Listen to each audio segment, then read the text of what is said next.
आपका भी यही सपना है कि दिल्ली पुलिस एससीएम में पूरे 25 नंबर आ जाए टाइपिंग के अंदर।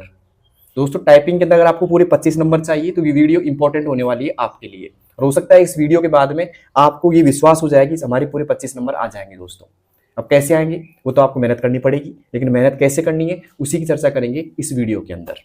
ओके, देखो सबसे पहले बात करें दिल्ली पुलिस में टाइपिंग क्वालिफाई के लिए। अगर आप ये चाहते हो कि सिर्फ मेरे 10 नंबर आ जाए टाइपिंग में और मैं क्वालिफाई हो जाऊं, तो अंग्रेजी के अंदर चाहिए आपको 30 WPM की स्पीड और हिंदी के अंदर चाहिए आपको 25 WPM की। अगर आपकी इतनी स्पीड आ जाती है तो आप क्वालिफाई हो जाओगे टाइपिंग के अंदर। लेकिन आप चाहते हो कि पूरे 25 नंबर आए तो आपको अंग्रेजी के अंदर पूरे 50 की स्पीड चाहिए, 50 प्लस स्पीड चाहिए, और यहाँ पे हिंदी के अंदर 45 प्लस चाहिए। ठीक है, और दूसरी बात, जो टाइपिंग होगी आपकी वो पेज से देख करके टाइपिंग होगी। मतलब पेज मिलेगा आपको, पेज के अंदर जो शब्द लिखे होंगे उनको आपको लिखना पड़ेगा सामने सिस्टम पर। ठीक है।